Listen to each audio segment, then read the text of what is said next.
그래도 좀 우리가 좀 현재 생태계와 우리 그리스도교 신앙 안에서 우리 신앙인들이 하나님께서 만드신 창조 질서를 어떻게 보존해야 되는지 교황님과 의의 회칙을 통해서 좀 나누는 시간을 가지려고 합니다. 그래서 오늘은 지금 화면 보이시나요?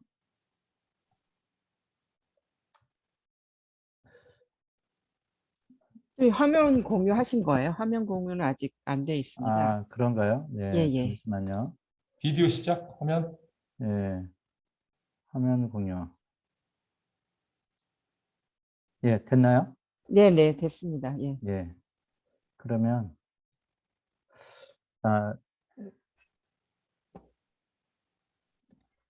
제목을 생태위기의 해법, 생명중심의 사회로의 전환이라는 이런 제목으로 정해봤고요.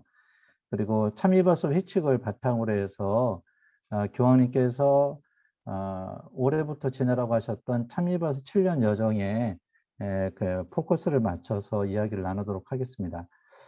우리가 살고 있는 지구를 보면 우주에서 바라본 모습입니다. 물과 공기가 있는 뭐 우주 어딘가도 이런 모습이 있을 수는 있겠는데 현재까지 발견된 것, 우리가 인지하고 있는 수준에서는요, 유일하게 생명이 존재하고 있는 그런 아름다운 별입니다. 그런데 이런 별에서 이상한 일들이 벌어지고 있죠. 이거 옛날에 이 그림이 뭐냐면요, 옛날에 2000년 전에는 예수님이 물 위를 걸으신 기적을 보이셨잖아요. 예, 북극 근처에 그린란드, 북유럽의 그린란드에 가보면 이렇게 개들이 물 위를 걷습니다. 실제로는요, 빙하가 너무 빠른 속도로 지구온난화가 급속도로 진행되는 과정에서 너무 빠른 속도로 빙하가 녹아가지고요, 마치 개들이 물 위를 달리는 것 같은 그런 모습들이 연출이 되고 있다고 합니다. 교황님께서 회칙을 통해서 우리에게 물어보세요. 우리 공동의 집, 지구에 무슨 일이 일어나고 있는지 관심을 가져달라는 표현이자 또한 동시에 바로 우리 지구의 공동의 집 지구에 얼마나 어려운 문제가 닥쳤다는 것을 자각하라고 그렇게 그래서 관심을 갖고 이 문제 해결에 다 함께 힘을 좀 보태자라고 이렇게 요청을 하고 계십니다. 이 그래프는 그 기후위기와 관련된 환경 관련된 그 강좌 때 많은 이들이 사용하는 그래프인데요. 42만 년 동안 탄소 농도를 측정한 그런 그래프입니다. 이게 그 ppm, 옆에 나오는 이 ppm은요, 대기 중에 있는 여러 공기들, 뭐 탄소나 산소, 수소, 뭐 질소 같은 여러 공기들이 총합이 100만 개라면 그 중에 몇백 개가 있다 이런 표현이에요. 그런데 이 탄소가 42만 년 동안 한 번도 300ppm을 넘어선 적이 없었어요. 300ppm을 넘어선 적이 없었는데 이렇게 높아졌다 낮아졌다 높아졌다 낮았다 하더라도 42만 년 동안 한 번도 안 넘었었는데 1950년에 한 번 넘어서게 됩니다. 이 1950년에 넘어서게 1950년에 무슨 일이 있었는지 다들 알고 계시죠? 바로 한국전쟁, 우리가 6.25 민족 상잔의 비극이 있었던 이런 시점입니다. 바로 이때 우리 6.25 전쟁 때문에 지구가 뜨거워졌던 것은 아니고요. 2차 세계대전이 끝나고 나서 전 세계가 전후 복구 사업을 활발하게 하면서 석탄을 기반으로 해서 발전소를 짓고 공장을 돌리고 난방을 하고 그리고 디젤 자동차가 나오기 시작하고 이러면서부터 이때 처음으로 300ppm을 넘어섰고요. 지금 현재는요, 이렇게 400ppm을 넘어서 있는 그런 상황입니다. 계속 이때를 기점으로 해서 온도가 급속도로 올라가고 있다는 이런 이야기입니다. 우리는 북극 얘기를 많이 하죠. 북극곰 이야기를 많이 하고요. 북극과 남극이 녹으면서 바다 생태계가 굉장히 많이 변하고 있고요. 그래서 극지방의 얼음이 녹는 바람에 그 찬 물의 온도가 바뀌면서요, 대기의 흐름도 바뀌게 됩니다. 그런데 그거 못지않게 우리가 간과할 수 없는 것이요. 내륙에 있는 빙하. 우리 흔히 만년설이다, 빙하다 이렇게 표현하는 약간 차이는 있지만은요.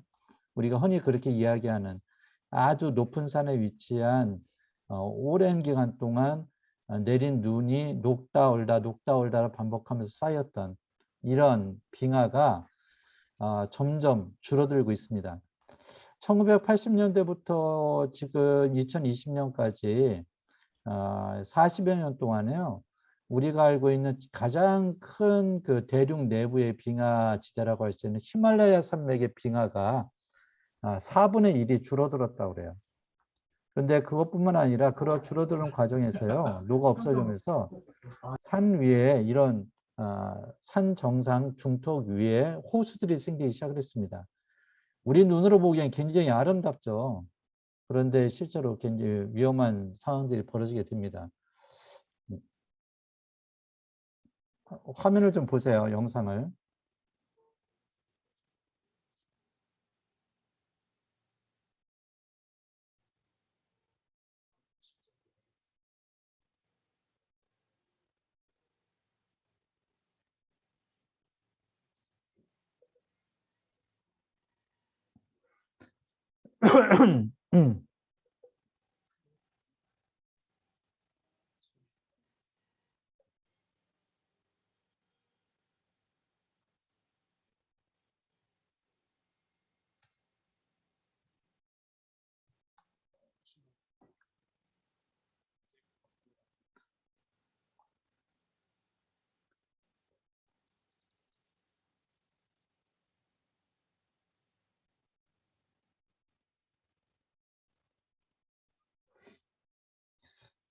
그 안전한 제방이 있는 그런 호수가 아니기 때문에 저런 충격에 의해서 물이 범람을 하게 됩니다.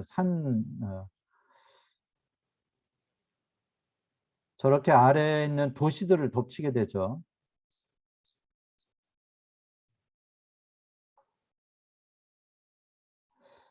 이런 것을 일컬어서 빙하 쓰나미라고 부릅니다. 쓰나미는 보통 지진에 의해서 바다에 해일이 일어나서 육지를 덮치는 이런 현상을 쓰나미라고 부르는데요. 그것 못지않게 수천 미터 높이에 4, 5천 미터 그 이상의 높이에 있었던 그 호수가 물이 제방이 없이 안전하게 있지 않다가 뚝이 터져서 내려오는 이런 현상들을 빙하 쓰나미라고 부르고 있습니다. 근데 이 문제는 그냥 단순하게 그 밑에 지방에 있는 사람들의 그 위험성만을 이야기하는 것이 아니라요. 이런 현상들은 점차 빙하가 줄어들고 있다는 것을 이야기하고 있는 것이고요. 그 현재 히말라야만 보면 지도상에서 볼 수 있으신 것처럼 바로 히말라야 산맥과 그 인근 지역에 그 이 빙하가 녹아서 생기는 물이 발원지인 강들이 있습니다. 대표적인 강이 중국의 황하강이고요. 그다음에 양쯔강이 있습니다. 그리고 동남아시아 쪽에 메콩강이 있죠. 그리고 인도의 문화를 일으켰던 겐지스강이나 인더스강 같은 그 위에 뭐 다른 중소국가로 흐르는 이런 여러 강들이 있는데요. 인근에 12억, 13억 정도의 강 주변에 사는 인구가 그 정도 되고요. 그리고 여기에서 파생된 그 이 물을 가지고 생활용수로 사용하는 사람들이 30억 명 정도가 된다고 합니다. 근데 이러한 것들이 빙하가 줄고 물이 점점 없어지면서요. 그러면서 많은 사람들이 생활용수의 부족 때문에 비위생적이고 그리고 심지어는 식량을 얻을 수 없는 빈곤 빈곤 상태로 떨어지는 이러한 경우들이 참 많다고 합니다. 그래서 10억 명 정도가 식수를 제대로 얻고 있지 못하고요. 26억 명은 생활용수가 부족해서 화장실을 쓸 수가 없다고 합니다. 우리가 보통 OECD 국가의 평균 물 사용량이 하루 물 사용량이 20리터 정도라고 그래요. 그런데 그 대부분의 이런 인근 국가의 가난한 나라들은 5리터, 어떤 나라들은 약 7억 명의 43개 국가 7억 명 정도는 하루에 1700cc, 그러니까 우리가 알고 있는 생수병 큰 거 2리터짜리 한 병도 채 안 되는 그 양을 가지고서 이제 생활을 하고 있는 경우라고 합니다. 우리나라는 얼마 정도 쓸까요?